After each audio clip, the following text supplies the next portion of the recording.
Okay, good afternoon, everyone, and welcome to the final BizVal webinar for the year. We've frantically been trying to sort out some ESCOM-related and technology issues. So literally 2 seconds before we went on stage, my connection dropped. So hopefully everything's fine for the webinar. So as you guys might know, I'm Graham Stephen. I'm the founder or co-founder of BizVal, and I'm joined today by my other co-founder, the Finance Ghost.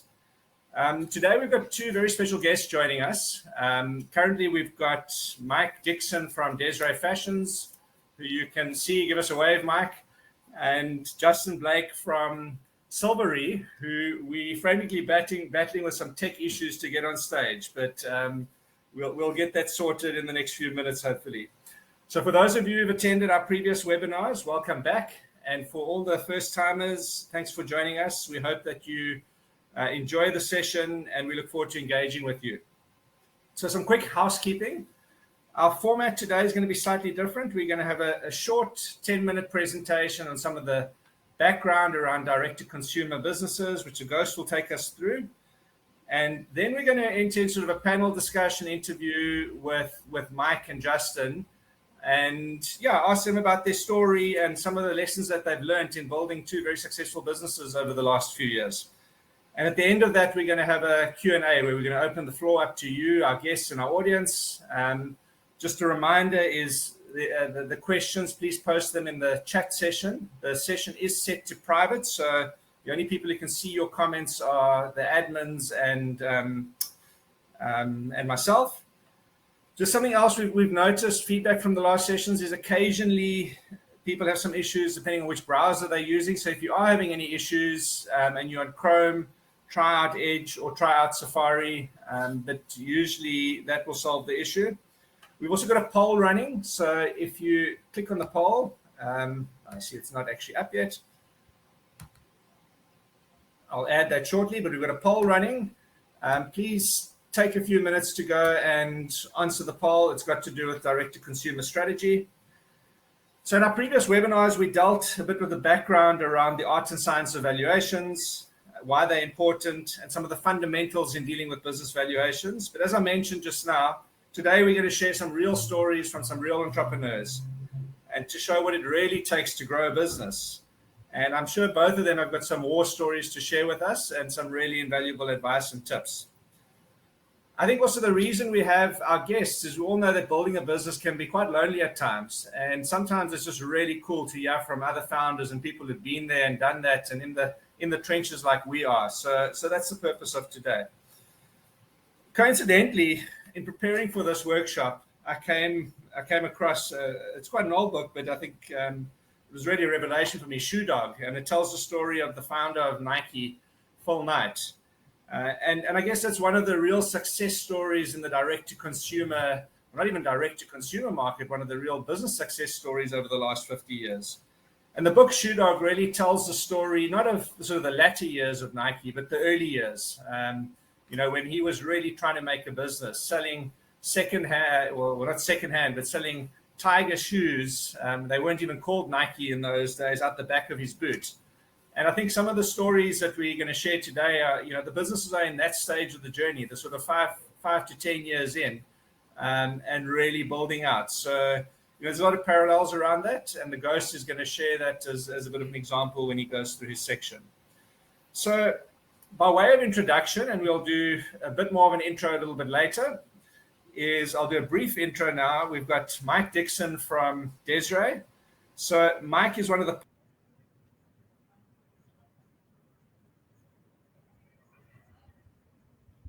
Graham called it. He called it with those connection issues. Let's give him a chance to jump back in and finish his intro, Mike. Okay, thanks, guys. Failing which, we'll just carry on.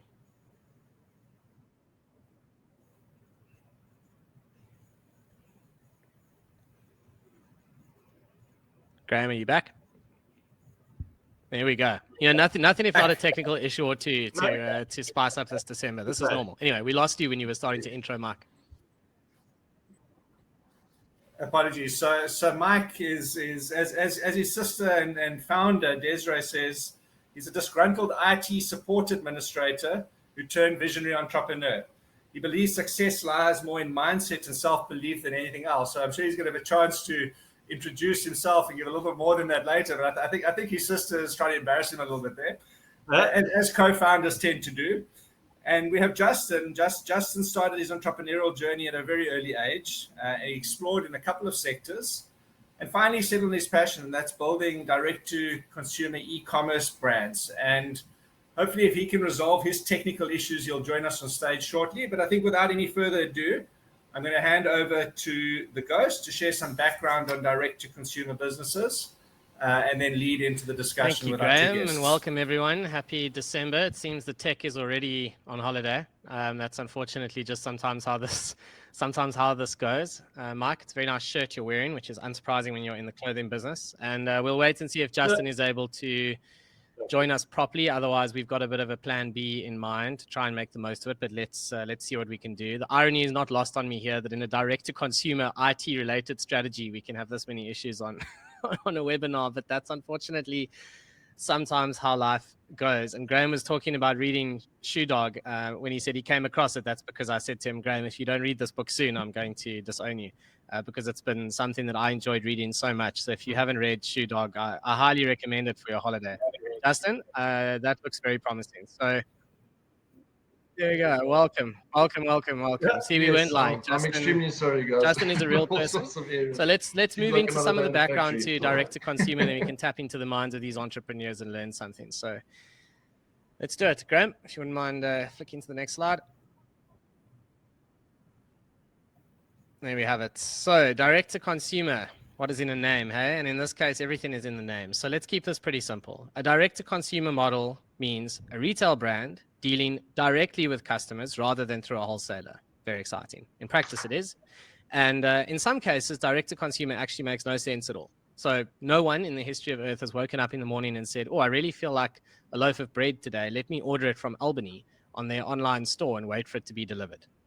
In grocery retail, direct-to-consumer is a little tough. You kind of need to be an artisanal brand. It's very hard to scale. You know, the stuff that you would buy directly would be either very unusual organic stuff or a fancy sauce or something artisanal, because grocery stores are aggregators of all the products you need in one place from gazillions of suppliers. But in apparel and in jewelry, in today's examples, brands can be built that consumers are actively seeking out online. So, you know, we would say welcome to the new world of retail, but the truth of it is it's been here for a while. It's just more and more of us are starting to actually engage with this. And with that, we move on to the example that Graham sort of brought out there, which is Nike. And Nike obviously is a brand everyone knows, right? So it's a tick in the box, especially when you order online. Was my own attempt at a dad joke, and I'm reasonably proud of it. And Nike manufactures shoes and sports apparel, as everyone knows. The products are sold all over the world. Back in the day, you would get in your car, you would check out to your local mall, Total Sports or Sportsman's Warehouse or wherever, and you would go and look for shoes. And you might have gone there with an intention to buy Nikes, but actually you might have ended up buying Pumas instead. Problem. There wasn't really an ability to easily buy directly from Nike. And in the US, for example, you might go to Foot Locker or a business like that. So what is the result of this for Nike? Well, the benefit is that there's a global distribution base out there full of stores that have been funded by other retailers, which is useful for Nike because the products can be sold all over the world and it doesn't cost Nike a thing, in theory, to tap into that distribution. There's no capex for Nike. However, there are hidden costs, and those hidden costs have become something that brands have really started focusing on. So the first cost is the customer experience. There is a very big difference between a dedicated Nike store and a huge shoe shop that has loads of different brands. The merchandise might be displayed poorly. You and I both know the chances are very good that the staff have no idea what's going on with any of the shoes, really. And on top of that, Nike's not going to learn anything about its customer base when they buy in a store like that. The chances of conversion into a Nike rewards program, not particularly high. So that's the first cost, is the customer experience. The second cost is an easy financial one, right? If you only sell wholesale, you are giving up the retail margin. Simple as that, because those stores have to go make money. By Nike owning its own stores, it captures the full margin, but of course, it also carries the cost of owning those stores. So the point is that a direct-to-consumer strategy is a conscious decision to address these pain points and these hidden costs that aren't so obvious until you go and actually do the research into these businesses. Speaking of businesses, there's one more example that I want to use today before I hand over to the people who have actually built businesses like this, and that is Lululemon, an incredible business. It's something we've covered in Magic Markets Premium, as is Nike. And in this case, Lululemon was built from the ground up to be this direct-to-consumer business that created a community of customers around this love of yoga and wellness. I mean, Lululemon basically invented the athleisure clothing category pretty much from the ground up, something that is now, very common in any clothing store that you go into practically. I suppose we'll find out if Desray has any of that just now, Mark. But the point is that they've built a lot of yoga communities around the brand and its stores. So a Lululemon store, and we don't really have any of those in South Africa that I know of, but certainly overseas, many of them actually are practically yoga studios. They will do yoga classes in the stores. It creates this feeling of belonging around the brand, and it makes you want to take out your credit card and spend the GDP of Rwanda on a pair of Lululemon pants, because that is basically what they cost. And I can see in the financials that enough people do it. And they sell this stuff at incredible margins because the whole business was built around marketing from the start in terms of online, the corporate-owned stores.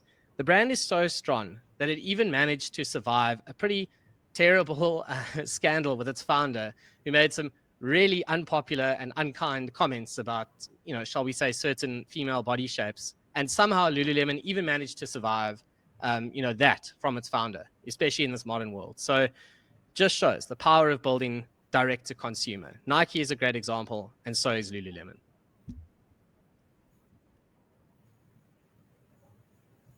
Graham, you're on mute.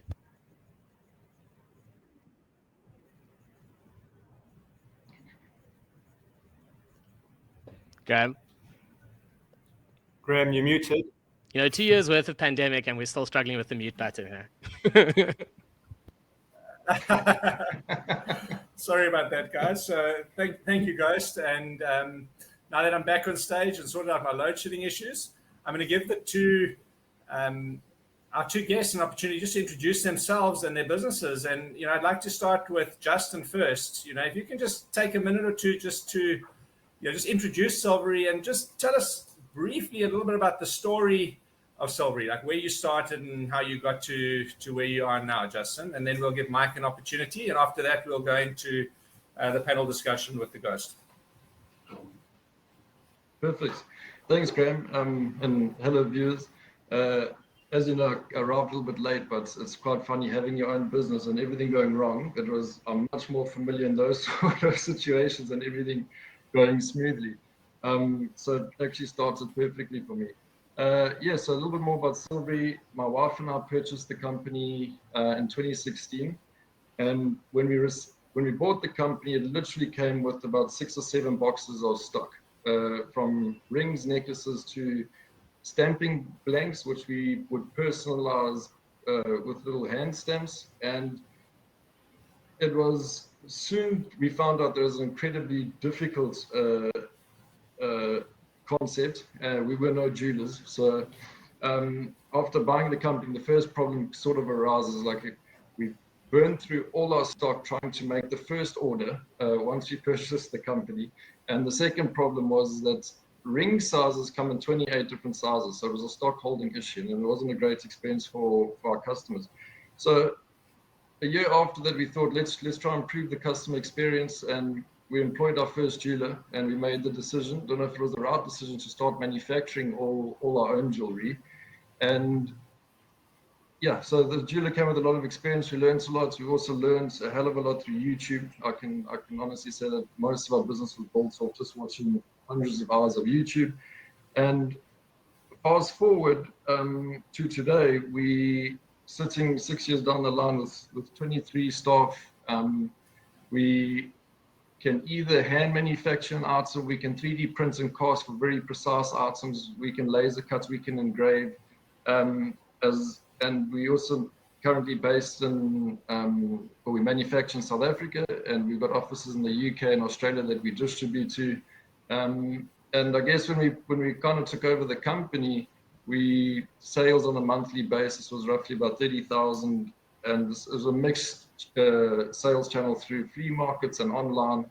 We've just narrowed down purely onto online. We don't have any retail footprints, and what the company used to do in a month, we can sometimes do in the morning, in a couple of hours of the morning. So it's been a great journey, very difficult, but definitely worth it.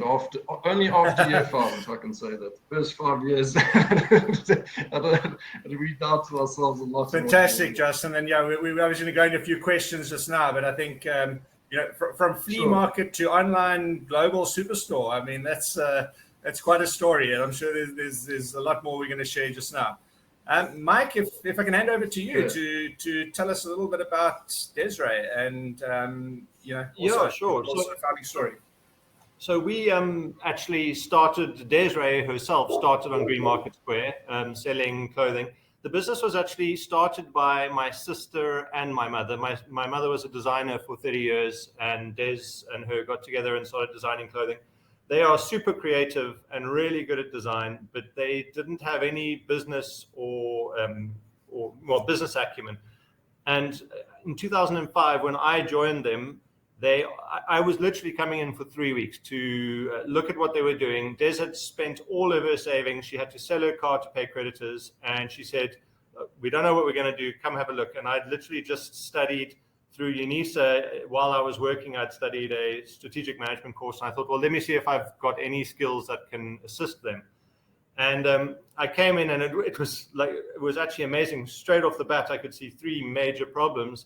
They were manufacturing their clothing, and then to put it into perspective, at the time they had just left the YDE, the Young Designers Emporium, and they had started wholesaling. They had 6 boutiques on their books.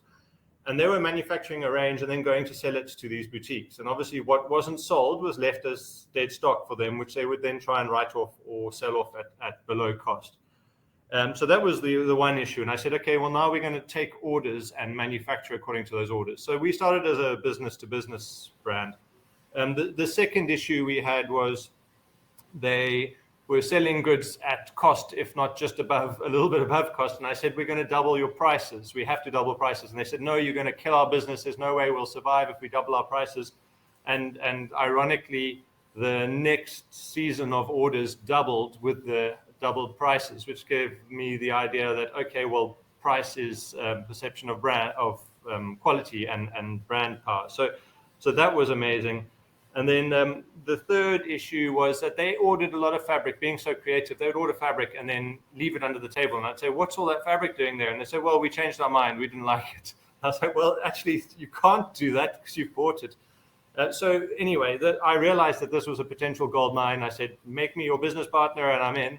And so that's why I'd say I'm a founder of the brand in its current form. I tried changing the label to Mike or Michael. It seemed to be a bridge too far. But so we increased our boutiques that we wholesale to just over 70. I think we were supplying 76 at one point. And then I think around about 2008, in fact, it was during the financial crisis, we started our 30-day accounts with our debtors were suddenly taking 6 to 8 months to get paid. And we couldn't control the customer experience. So we would have people putting in our minds, beautiful dresses next to swimwear and Springbok jerseys. And we're like, okay, well, this is not how our clothing needs to be distributed. So we decided with zero knowledge whatsoever about retail to take the plunge into our own stores. And it was a transition. It wasn't a stop wholesale today, move into retail tomorrow. Over the following 8 years, we opened 16 stores. And we learned a lot and made a lot of mistakes. But it's funny how it's been such a great adventure because a lot of those mistakes have given us the strengths that we have today. For example, Garden Center kicked us out because they were doing renovations. And we were terribly upset about that because it was a successful store. And we moved that R500,000 of stock into our other branches, and we had 2 record months in a row. And we were like, wait, there's something here. We don't have enough stock. And so then, obviously, one's challenges change all the time. And since then, COVID happened, moved into online. Well, actually, we moved into online 3 years before COVID because my wife, who was with us at the time, insisted that we have to go into online. And we argued and fought with her. And thank goodness she won that argument because online saved us during COVID, and now we have 4 brick and mortar stores left, as well as online, and revenue higher than it ever was, even when we had 10 or 11 stores concurrently open, I think. So it's been a long journey to get to direct to consumer, but it has been exciting, and I feel like we've gained traction in the last 3 years.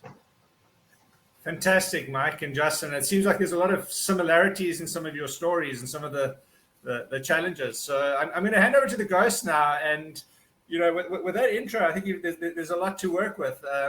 And he's going to dive into some questions, maybe probe a little bit deeper into some of those challenges and some of the learnings over the years. So, yeah, thanks, Graham. Ghost, this is going to be you. fun. And Mike and Justin, I know we kind of brainstormed a couple of questions before the webinar, and unfortunately my ADD has kicked in and I've got a whole new list now that I've made while you were talking. So I'm sorry about that. This is unfortunately, I mean, at least you're not like Graham and Howard, you have to work with me. It could be worse. So onwards to that. So I think just a comment, I think, on what you were saying, Mike. Someone I used to do some advisory work for once said to me quite profoundly, there are only really 3 roles in any business. One is operations, the other is finance, and the third is sales. And if you think about it, you can kind of bucket anything in a business into one of those 3 buckets. And I think I just wanted to comment on your story, because what I really enjoyed about it is, you came into something that existed and it already had the kind of sales and creative element, like the product was there, but clearly the finance and ops is where you've kind of slotted in. As you said, didn't quite get to rename it with your brand, but it does appear as though at least they pick your shirts for you, which is not a terrible outcome. The other thing you talked to is margin management. And Justin, I actually wanted to ask you this question because Mark's already kind of touched on it and indicated, some of the challenges and how well they did there. But from your guys' side in the jewelry business, I mean, the margins, like in any business, are not easy to manage. What has been some of your experience in trying to manage the margins, and do you look at the full cost of servicing a customer? Because it's not just the gross margin, right? It's actually getting the product to them, which is, I think, where a lot of direct-to-consumer businesses tend to come unstuck.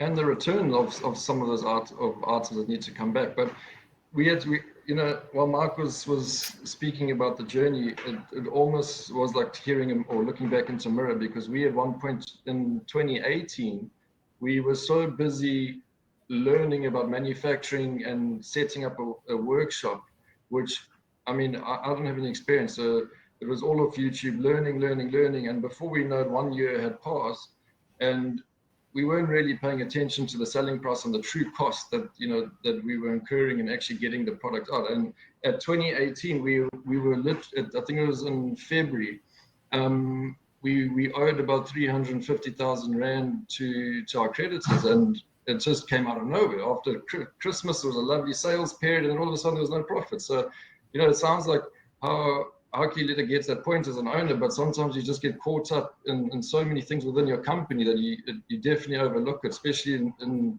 being an e-commerce site. There's the marketing side of things. It also takes up a lot of time, and you just see sales coming in. So yes, now it's under control.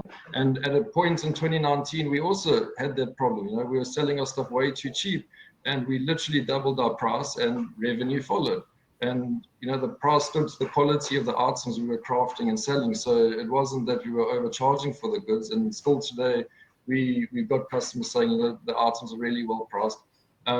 So yeah, it is a big challenge, and you definitely need it's helped having somebody overlook that process, because the workshop is still, I'm very involved in it, as well as the websites and all of that sort of thing. You definitely need someone. Yeah, I'll say this much: anyone who says to an entrepreneur, "But how did you let that happen?" has never owned a business. Like I'm sorry, but that is absolutely the case. Like, unless you've done this and you've understood what it is like to be the head of marketing, sales, finance, IT, exactly, office admin, it's just, logistics, you've got to live it to understand that my stated goal at the moment is to go to bed on the same calendar day on which I wake up, which is something I've managed, I think, once in the past 2 weeks, which is a bit sad.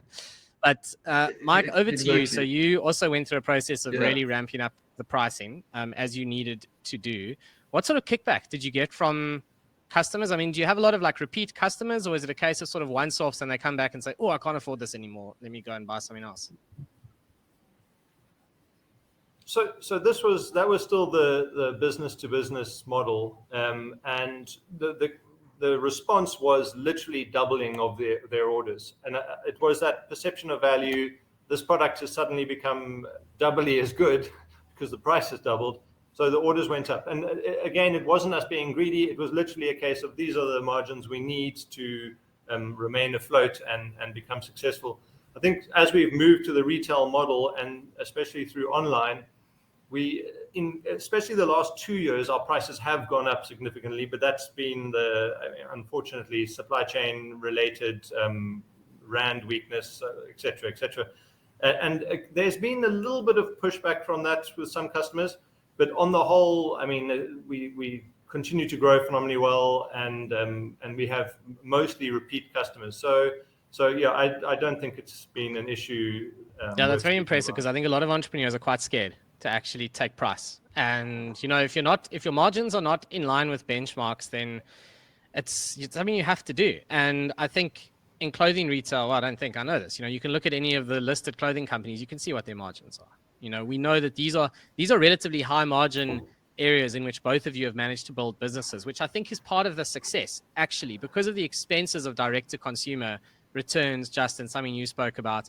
A question's come through from the Q&A that I actually want to pick up on here, because it's quite close to my heart, and I think it's something that a ton of entrepreneurs struggle with. I'll start with you, Justin, then we'll go to Mike, which is your advertising strategy online. And Andy's touched on, Google AdWords. Do you hire third-party specialists? Do you DIY it? And maybe any other insights on advertising online? Because I think in direct to consumer, I mean, that's got to be one of the single most important things to optimize, right? Yeah.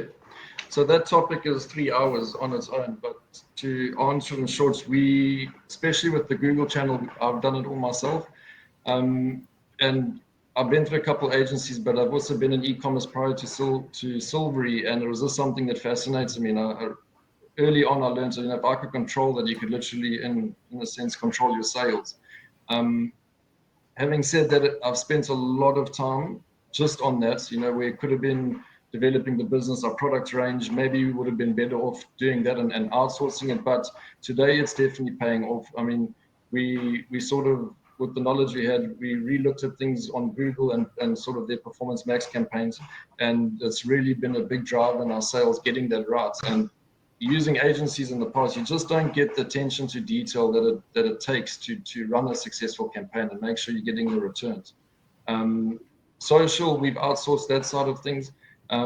But we must probably going to be pulling it all in-house again. And I would say from our experience, we try to control the marketing element. That makes a lot of sense. Mike, what's been your experience? Funny, very similar story. It's interesting. I guess if you had 5 of us entrepreneurs on this call, we'd all have similar stories. But Facebook and Instagram ads has been a game changer to us. But saying that, so we do it all in-house. I think for about a year, had somebody that we outsourced to at like 10,000-12,000 rand a month, and she was doing stuff for us. I'm sure we learned some stuff and there was value in it, but what I realized bringing it in-house and doing it myself, actually, so for the last 2 years, and only until recently, I was literally doing all our Facebook ads, all our Instagram ads. We have our community management done by my sister's assistant and somebody on the other side doing our emailers. And it has had probably the biggest influence on our business in terms of revenue has been the Facebook and Instagram ads. But then also in that is how we do them. I was like sort of swinging in the dark, not knowing the best approach for a while, probably a year or so. I ended up coming across somebody called Desray Firestone, watched a few of his YouTube videos, then did a course, trained my traffic person with him. And then suddenly it went from literally guessing what would work to doing ads that were phenomenally good and giving great results. And the amazing thing about the social media advertising is that it's so measurable. So you can see exactly what's happening and there's so much room for growth. So traditional marketing, we did very little and our expense was very low. And now we could probably spend 500,000 rand on Facebook alone in a month nowadays. But it generates so much revenue that it's worth doing it, and it's growing our customer base. So it's changed our business. Google AdWords we do as well. So we do it all ourselves. I've got to say I'm weak on the Google side of things, purely because I've gone towards where the biggest growth is. As a Meta shareholder, I'm happy to hear that, Mark. If I may, John. Go ahead. If I may jump in, guys, and I think it's an important point, though. I mean, despite how you do the marketing, is that I think a lot of founders and they don't want to spend on marketing because it's another expense. And I think both of you have touched on that. You have to, if you want to build a direct-to-consumer brand, you have to get in front of consumers. It doesn't mean you need to be wasteful about it, but it doesn't come free. I think there's a perception sometimes with Google and that it's cheap and you click it on and off you go. But there's a real science behind it, and it does cost money. So you want to do that. You want to keep it close, and you want to make sure that you understand how it works. And I suppose maybe you can touch on this. I think just as you get it right from an online marketing perspective, normally Google or Facebook changes the algorithm. So it's not something that you put in place and it's done forever, right? Yeah. So I'm sure Mark has also. Sorry, just to comment on what you were saying there, that's a very important point. I used to spend about 1,000 Rand a day on Google, Facebook ads, and I think, well, I'm doing Facebook marketing and I'm getting results, and through this I can't remember the name of the company, but Ezra Firestone, he said you should be spending between 10 and 30% of revenue on Facebook advertising, and that just blew my mind. I was like, okay, well, we're doing nothing near that, and to be honest, we're still not.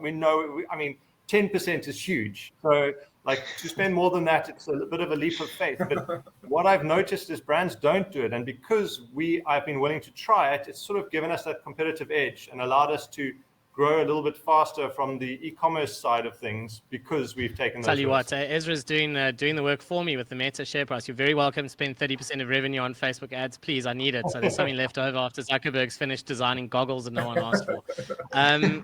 Last comment on advertising, unless we get, maybe we'll see what questions come through, but it's quite a fun one. So Sanjay has asked, to what extent do you make use of social media influencers?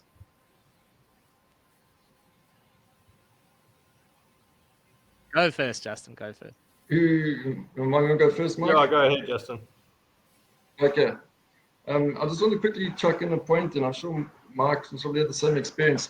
What we've also found with marketing, whether it's through Facebook, I guess mostly actually through Facebook, is that we'll design an item and market it, and we almost have no response on it. And then sometimes you find that there's an item that you think won't perform well, and that's your best performing product. So besides just the direct cost, for us, it's also been a great validator of design and what the market actually wants. And we've used that in that regards as well. And then getting to the second question, sorry, refresh my. So Justin, the question is, to what extent question? do you make use of social media influencers?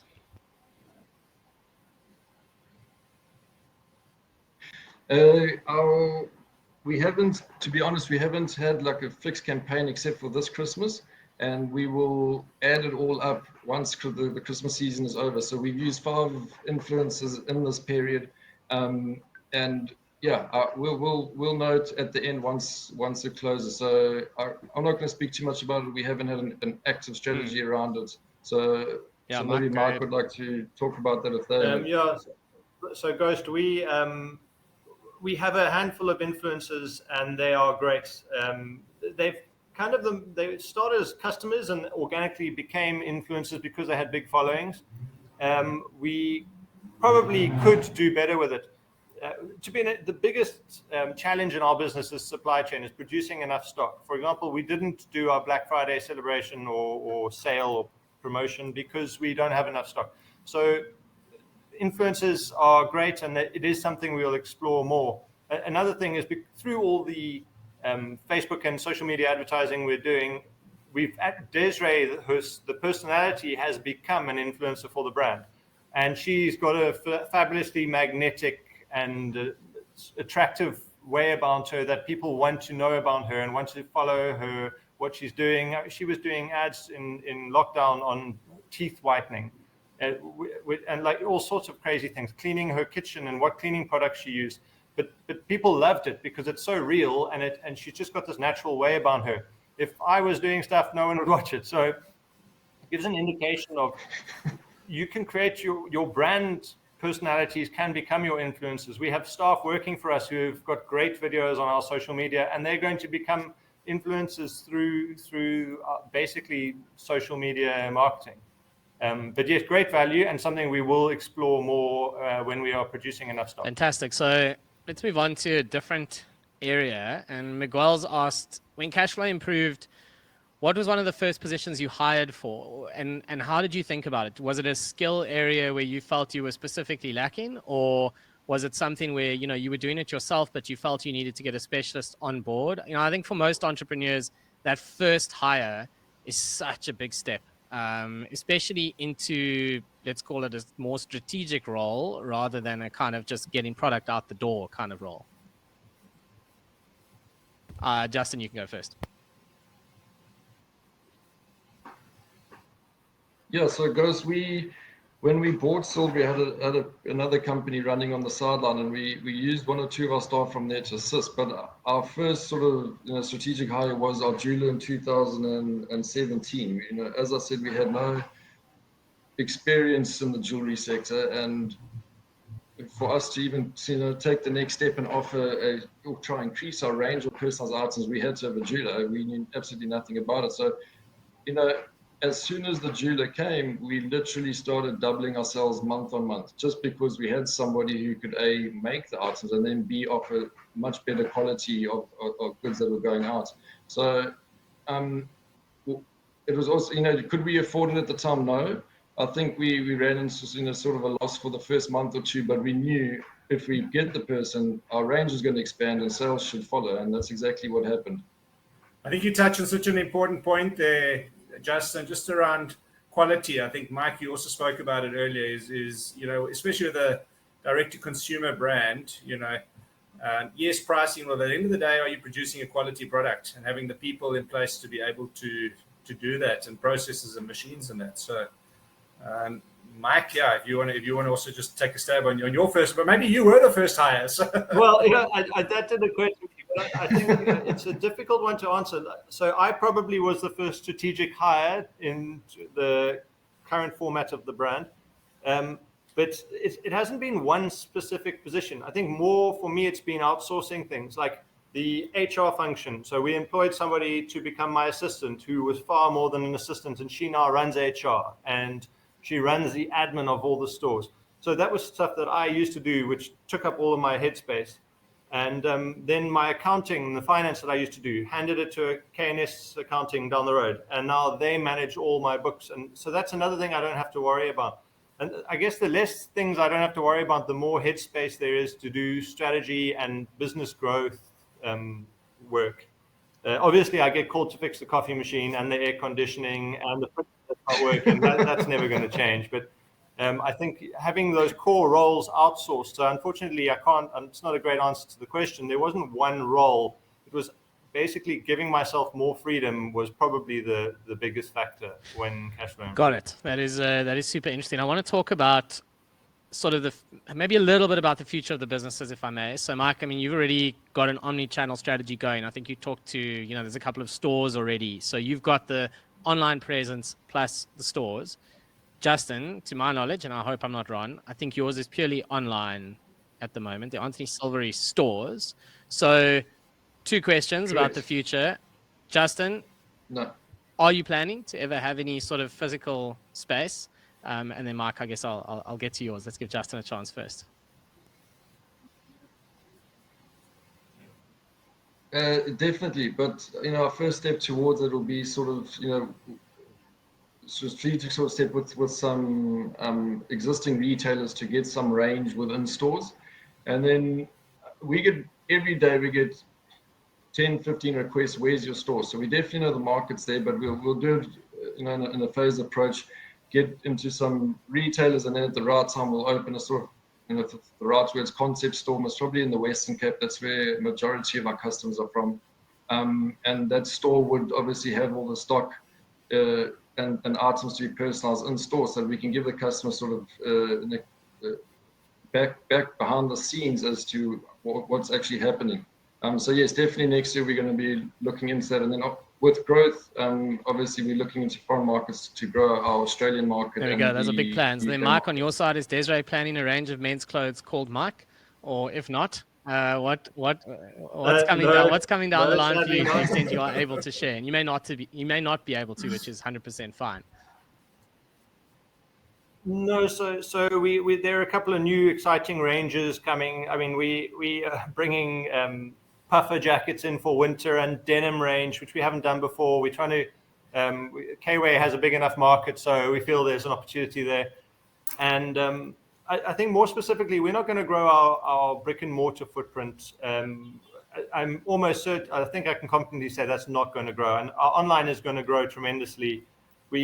For us, factors like our fulfillment and logistics. We were using couriers that were really costly. Come across this Parcel Ninja, a company that does a application called Optimize, and then suddenly our logistics is not only super easy, but it's far more affordable. And then it's a game changer for us. And then got omni-channel in terms of software used. We are a Shopify store on our website, and now making our stores, our point of sale, Shopify as well. We have one database of all our customers and what they're ordering, and it makes the marketing easier. It makes the retargeting easier. I can see some of the questions going on there. So like somebody mentioned retargeting, but optimizing all our logistics and fulfillment and e-commerce strategies for us, that's where we see growth in the next 2 to 5 years. Yeah, great. If I may, Ghost, I think that you both touched on a point around, physical stores having their place in a direct-to-consumer business, and the concept of a concept store, I guess, is, from what it seems like, what you guys have said, the physical store there is so that people can really live and experience the brand, as opposed to just being tentacles out there. Your core growth comes from online, but the stores are an important part in building that trust, and that's something I learned from Shoe Dog when I read it. Nike was very good at doing that. They had their initial sort of concept stores, and they worked with coaches, and that it was about allowing consumers to kind of engage a little bit deeper back then. So something I want to jump onto there. I mean, Mike, you've talked about distribution. So one of the cool things about venture capital is that when interest rates are low, there are lots and lots of venture capital investors, much like Process and all sorts of others, who just love losing money, and they are happy to, fund businesses that provide solutions for entrepreneurs, even though the unit economics I still scratch my head about all the time. And that's not a comment on Parcel Ninja. I don't know the business, but we all know there are lots and lots and lots and lots of these sort of little startups running around out there. And it's great for entrepreneurs, because when you've got a business model that actually has proper unit economics and a proper plan to make money, you can tap into these tech platforms. And every time you sit there going, wow, this is too good to be true, it's probably because it is too good to be true and they're busy burning through venture capital money. But, if not, just use it. The venture capital money's there. That's why I ate so much food off Bolt for so long when it was 50% off, because I'm more than happy to eat the venture capital money. Very happy, in fact. I still carry those scars to this day. But Justin, your distribution, it's not expensive. Yours is not expensive. I'm saying distribution in general is expensive, generally. Leslie's asked this question. And you're selling valuable products, yes, right? It needs to get there. It's not. This is not the milk and bread that got left at the Ron complex, and yes, people will recover from it financially if it's just a bit annoying. This is important. How do you make sure your customers are getting their jewelry at a rate you can afford? How does it actually work?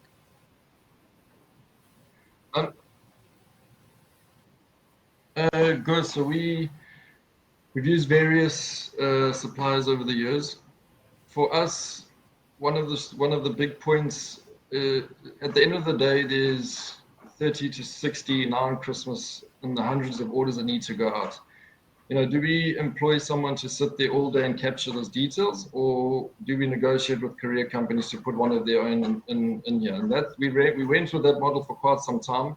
It was a little bit more expensive, but very handy. And at the moment, we've now gone back to sort of model where we're capturing at the end of the day, but we're using some software to help that process streamline it at the end of the day. And again, we just, over time, we've got volume. So we are able to negotiate with the courier companies. So we are able to negotiate our rates, obviously, and fix them on services. So we always push for next day for deliveries. Obviously, Cape Town is sometimes a day extra, but that's what's most important. If you want the business, you need to deliver the next day to our customers. And I would say 80% of the orders are, unless it's outlying or rural. And we put in so much effort to make sure that all our orders are out, and that's our business strategy, we manufacture within 3 days, and then we need a courier to deliver within a day to central areas. So it definitely gets there. Obviously, 1 or 2 are missed, and we always have the challenges with the courier companies not phoning customers, and we try to assist in that process, but that's what it comes down to us is obviously speed, and then the price follows. I think we've probably got time, Graham, for maybe one more. Just conscious. Yeah. Yeah, I think maybe one more question, and then cool. So there's we probably need to wrap up. question, though, but I think it'll, maybe if each of you can spend a minute on it, that'll be good. So it is a great question. I think it's worth asking. So Miguel has asked another one, which is, what is your general view on financing the business? So sort of the mix between debt and equity, and quite rightly points out there, university teaches you the pros and cons, but obviously real life is something different. It's easy to say, oh, go raise equity finance. Then suddenly you have a shareholder in your business, and you can't just put through all the expenses that you used to anymore, and you've got to think about them, and it's hectic. Obviously debt doesn't do that, but it comes with other challenges and risks. So maybe a minute each, and then I think we're going to have to close it off. Unfortunately, I see we've got a couple more questions, but I think we'll maybe have to get you guys back for another one. But let's close it off with that. Mike, I'll go with you first. Just how you thought about the balance sheet over this journey. So, okay, thanks for that. The debt financing for us has been an interesting journey. I mean, I was speaking to my mother recently about how we used to borrow money from my parents, and then we'd borrow from family, friends, or anyone who was willing to give us money to help us with our procurement, we would take it. And it's funny how it's changed over the years, and now I'm a lot smarter. I mean, obviously the banks give us more money because our revenue's grown, still not nearly enough for the growth that we are showing, but that's their conservative approach is probably valid. People like Lululend, who will charge us astronomical rates, but they will make us offers and say, well, for the next 2 months, you'll pay 0 interest on 1.5 million rand. And okay, yes, I'll take it. But obviously, you just got to pay the money back before it's due. Otherwise, you get hit by the big rates. From an equity point of view, that's never been something we've considered selling. I mean, we're talking to Bisval. We had a valuation done, which was amazing because it gives us a snapshot of where we are. And okay, this is what our business is worth. But not only that, we get the advice on what we would need to do to improve. And it sort of helps us with our strategy. It's like a guiding post for the next 2 to 3 years. But equity at the moment is not something we would consider giving away. No, you did. No, that's a great answer. Justin, you're up. And then I think we wrap it up. Yeah, very similar approach. We've just taken on debts. I wouldn't want to. We came very close to having a shareholder, and literally just before we were about to sign an agreement, I just realized I have to ask permission to grow the business, and 2 people now have to agree. And we bailed on that, and I've tried to keep it that we can stay as nimble as possible, so that we can always try new things. And yes, that comes at a great expense sometimes, but at least we've tried it. And so we've got debt, and we're servicing that with no problems. So I guess this for us, it's always been about how can we stay adaptive, and that's I can echo that. I've had offers for investment in the finance ghost, and I've said no many times. It's rare to find partners you really want to work with, which I luckily have with my Bisval co-founders, and I certainly have it in Magic Markets as well. But yeah, It's tough. And well done, guys. I think congrats to both of you for what you've built. It's really cool. And I think everyone's learned a lot from you today. Thanks, Graham. Over to you. Guys, thank you. I know we said those are the last 2 questions, but I think there's 2 very quick questions to each of them that we can quickly deal. The one was just, do you sell your products to other customers or markets in the SADC region? So I'm guessing outside of South Africa, Botswana, Zimbabwe, Namibia, or whatever. Maybe just a quick answer, each of you, to that. And then I think also to give maybe some of your suppliers or partners a punt is who built your websites and made sure that they were properly optimized. So maybe you guys can quickly answer those 2, and then we can wrap up. Okay. We don't supply anywhere in SADC. I mean, supply chain production issues. We can't actually supply anyone more than South Africa. We had a stint in the UK and a stint in Australia, but basically stock prohibits us going anywhere outside of SA for the moment. That could change. Our website is a Shopify site, which you can basically do on your own. I actually don't remember. It's terrible. It wasn't a website building company who did it for us. Although more recently there was, and I don't remember their name. I apologize. Great, thanks, Mike. Justin, if you want to quickly answer that, and then we'll wrap. Cedric, no, but let's speak. I'm always happy to hear if someone wants to. And with websites, we've built it ourselves through WooCommerce. Sorry, Pure Commerce. That's the company I use who recently redid our website. You to come to me. Great. Guys, thank you so much. And, to all our listeners and that, I see a few people have dropped off the last few minutes, but hopefully you found today's session insightful. It's always good to hear from guys who are in the trenches and building the businesses. By the sounds of things, we need to get Desray on next time. Maybe we'll have a bigger audience based on what Mike has said. But jokes aside, to everyone who's joined us today, thank you so much. We love having you. Thanks for the engagement, all the questions, and to Justin and to Mike, thank you for joining us. We say we value your company, but we value your time as well. And just to come and share and open up your business, it's wonderful. So thank you, and we hope to have you back on stage at some point in the future again. So everyone, we won't chat until the new year. Our next webinar is going to be in January, but have a wonderful festive season. For those of you traveling, travel safely, and we'll engage in the new year again. Cheers, everyone. Great. Thank you, Graham. Great. Thanks, you. Justin.